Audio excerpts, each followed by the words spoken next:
यहाँ के MP MLA को नींद से जगाने की जरूरत है। एमपी एमएलए सोए हुए हैं? एकदम सोए हुए हैं। कैसे सोए बता रहे हैं आप। कुछ दिन पहले ही आया था, वीडियो आया था ऋषिकांत दुबे जी का, और जेपी नड्डा जी बोल रहे हैं कि यहाँ पर लूट मचाया हुआ है। तो मैं आपको मतलब कहना चाहूँगा कि ये कोयला संसाधन जितने भी है वो केंद्र की है, और सीआईएसएफ क्या कर रही है आपका? सीआईएसएफ का है, आप इतना पैसा दे रहे सीआईएसएफ को, इतना फंड रखे हो सीआईएसएफ के लिए। कहना चाहूंगा 3 साल की कंपनी किसी युवाओं को लाइफ बनाती है कि लाइफ को बर्बाद कर रही है। यही हो गया जो अंग्रेज शासन के द्वारा चलाया गया बंधुआ मजदूर के रूप में, ये भी आज आज़ादी के बाद भी ये शोषण के रूप में ये 3 साल कंपनी है। 3 साल बाद कोई कंपनी काम करता कोई युवा, उसके बाद युवा कहाँ जाएगा? जो स्टैंड आज मैं एरिया 4 के लिए लड़ रहा हूँ, जितने विस्थापित है, जितने भी एरिया है, वो तमाम विस्थापित गांव मेरे पास आते हैं, तो उनके भी हक अधिकार के लिए मैं हमेशा खड़ा रहूँगा। कभी भी 24 घंटा में उनके साथ रहूँगा और उनके हक अधिकार के लिए लड़ेंगे, और उसके लिए जेल भी जाना पड़े तो जेल जाने के लिए भी तैयार है। हम लोग को शोषण किया जा रहा है। आज हमारा ज़मीन में कोयला उत्पादन हो रहा है और हमें रोजगार नहीं मिल रहा। हम बेरोजगार घूम रहे हैं और कहीं ना कहीं पलायन कर रहा है ज़मीन का मालिक। नमस्कार, जोहार। आप देख सकते हैं पीछे आपके दिख रहा होगा विस्थापित संघर्ष मोर्चा, और इस मोर्चे के अध्यक्ष है अमरदीप महतो। अमरदीप जी लगातार विस्थापितों के लिए रोजगार की व्यवस्था, उनके हक अधिकार के लिए लगातार संघर्ष करते हैं। हमेशा इनको आप देखेंगे कोलियोरी क्षेत्रों में, ब्लॉक क्षेत्रों में प्रबंधक के सामने वार्ता करते हैं और हक अधिकार दिलाने का काम करते हैं। हम समझते हैं विस्थापित संघर्ष मोर्चा का क्या काम है और इनका महत्वाकांक्षा है, और ये इस बैनर के तहत इनका क्या आगे का रणनीति है और किस प्रकार ये अपने संगठन के लिए काम कर रहे हैं और संगठन के रूप में कैसे लोगों को हक अधिकार दिला रहे हैं। अमरदीप जी, सबसे पहले स्वागत। आपका स्वागत, आपके दर्शकों सभी को जोहार। क्या काम है विस्थापित संघर्ष मोर्चा का? देख रहे हैं कि विस्थापितों के लिए इतना तो समझ आता है, लेकिन इसमें आप क्या करते हैं? देखिए, विस्थापित संघर्ष मोर्चा जितने विस्थापित एवं ग्रामीण जिनका जमीन गया है, जिनका जो झारखंडी है, उनका हक अधिकार मिले, उसको रोजगार मिले, विस्थापितों को मूलभूत सुविधा मिले, जैसे कि बिजली, पानी एवं तमाम सुविधा मिले, जो कि प्रबंधक कहीं ना कहीं हम लोग अनदेखी कर रही है।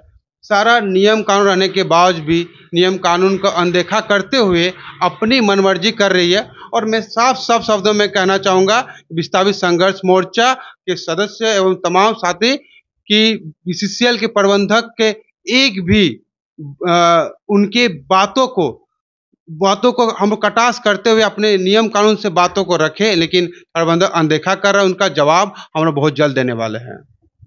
कोयले की धरती पर, जहां लोगों के जमीन पे कोयला निकाला जाता है, जिससे पूरा देश रोशन होता है, ऐसे में क्या जरूरत पड़ गया कि विस्थापित संघर्ष मोर्चा को आगे आने पड़ रहा है? 30 साल तक बीसीसीएल छलते आया है और आज भी छलने का ही नीति साफ नजर आ रही है। लास्ट जब वार्ता हुई, हम लोग को जमीन का मालिकाना हक तक नहीं दिया गया 30 साल में, और उनके बाद हम लोग का जो रोजगार का, बिजली पानी का मूलभूत सुविधा जो है अभी तक नहीं मिला है बीसीसीएल द्वारा। हम लोग को रेती विस्थापित है, फिर भी अभी तक हम लोग का व्यवस्था नहीं कर दिया है। ये कहीं ना कहीं दुर्भाग्यपूर्ण बात है। कितने मामले को आप देख रहे हैं फिलहाल विस्थापितों को लेकर?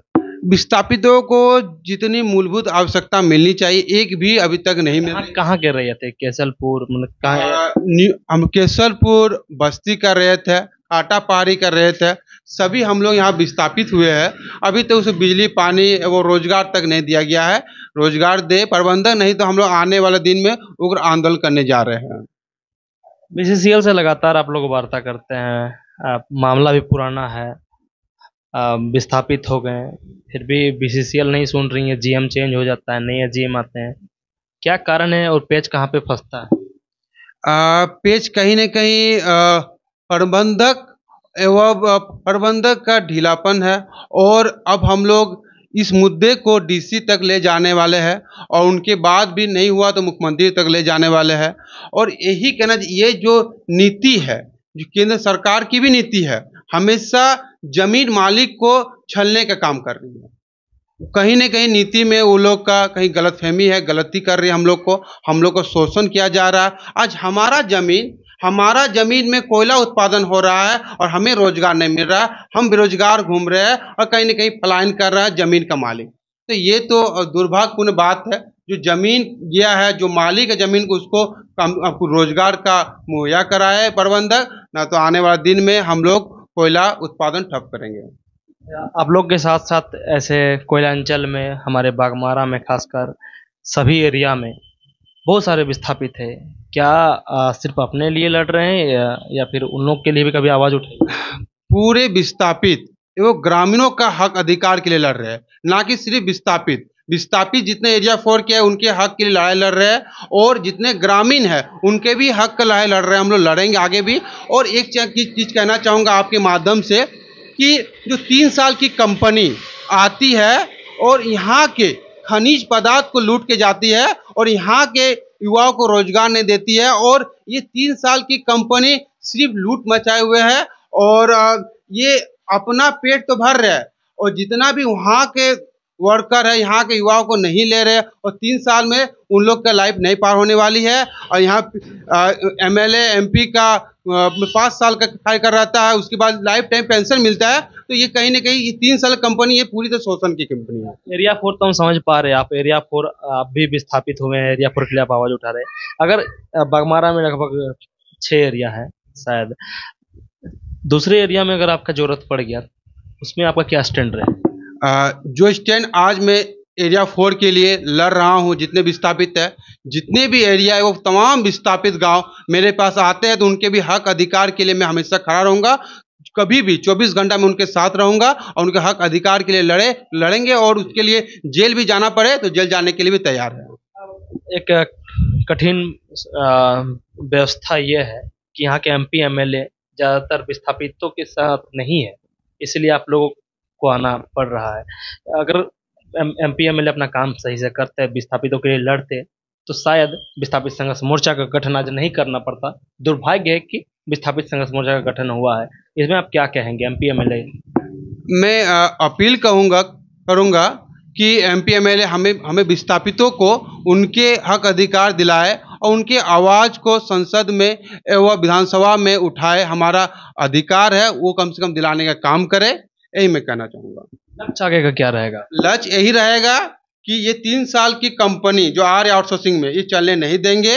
यहाँ पर पूरी तरह से अस्थायी कंपनी आए, अस्थायी रोजगार दे यहाँ के जमीन मालिकों को, यहाँ के रेती को, विस्थापित को, यहाँ के ग्रामीणों को, उसके बाद ही कंपनी चलने देंगे। ये जो अंग्रेज जमाने से एरिया 4 के बात करें, पूरे क्षेत्र, पूरे धनबाद डिस्ट्रिक्ट में 3 साल के कौन से कंपनी? धनबाद डिस्ट्रिक्ट में हम लोग कोयलांचल में रोजगार क्रांति करने जा रहा हम लोग, क्योंकि जहां पर हम लोग कोयला राजधानी में रहते हैं, रहने के बावजूद हमें रोजगार नहीं मिल रहा है। ये गलत नीति के कारण। सही नीति में आ जाए तो यहाँ पर कोयला राजधानी में रोजगार क्रांति होगी और तमाम युवाओं को, झारखंडी युवाओं को, यहाँ के विस्थापितों को, युवाओं को रोजगार मिलेगी।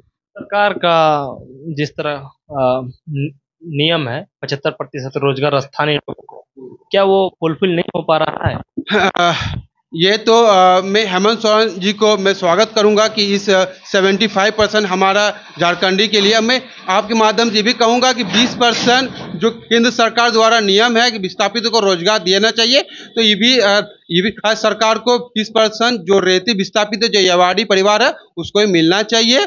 और कहीं न कहीं कंपनी जो 75% का अधिकार दिया गया है, इसको भी छलने का नीति के तहत ही कार्य कर रही है। इसमें भी हम लोग बहुत जल्द जांच करने वाले हैं कि कौन सा कंपनी में है अभी तक जो 75% रोजगार नहीं दिया है, उन पर कार्रवाई करेंगे। और जरूरत पड़े तो हेमंत सोरेन जी से मिलकर इस बात को मैं आगाह करूंगा। रोजगार क्रांति की बात कर रहे हैं आप, क्या लग रहा है रोजगार आप दिला पाएंगे? क्योंकि यहाँ देखिए विभिन्न पार्टियां हैं और सभी कंपनी में अपना अपना वर्चस्व जमाने के लिए तैयार रहते हैं।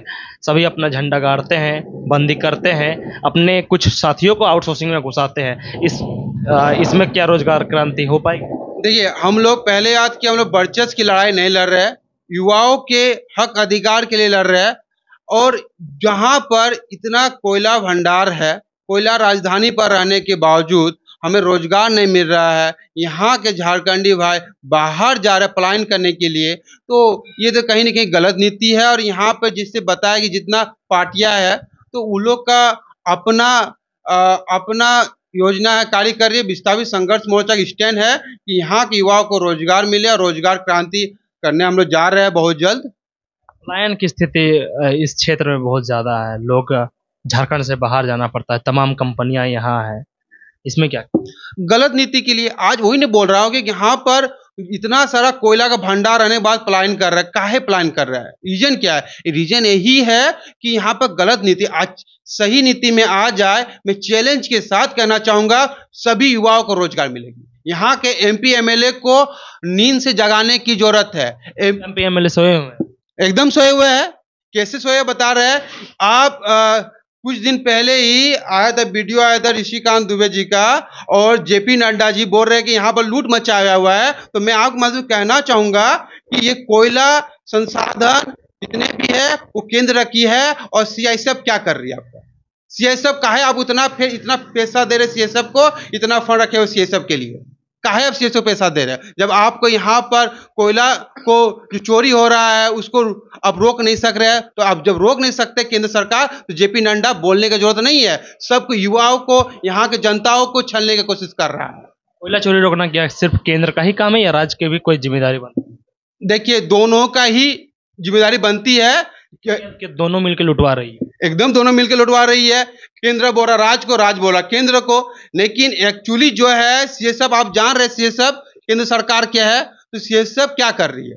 सीएसएफ को रोकना चाहिए, यहाँ पर कोयला को, यहाँ के संसाधन चोरी को रोकना चाहिए। और केंद्र सरकार के ही नियम बनाए 3 साल। अब मैं कहना चाहूंगा 3 साल की कंपनी किसी युवाओं को लाइफ बनाती कि लाइफ को बर्बाद कर रही है। ये यही हो गया जो अंग्रेज शासन के द्वारा चलाया गया बंधुआ मजदूर के रूप में। ये भी आज आजादी के बाद भी ये शोषण के रूप में ये 3 साल कंपनी है। 3 साल बाद कोई कंपनी काम करता कोई युवा, उसके बाद युवा कहाँ जाएगा? आप एमपी एमएलए बनते हैं, जिंदगी भर पीएम आपको पेंशन मिलेगा, अब युवा कहाँ जाएंगे? जिसका जमीन में या जिसको यहाँ पर इतना खनिज पदार्थ होने बाद भी यहाँ के युवाओं को रोजगार नहीं मिल रहा। ये गलत नीति है 3 साल, इसका मैं विरोध करता हूँ। आने के दिनों में ये सारी कंपनी को हम लोग बंद करेंगे और यहाँ के अस्थायी कंपनी दे, यहाँ के युवाओं को 75% रोजगार दे, विस्थापितों को 20% रोजगार दे। इसके साथ ही हम लोग इस आंदोलन को शुरुआत किया, आगे भी बहुत जल्द इस आंदोलन को तेज करेंगे।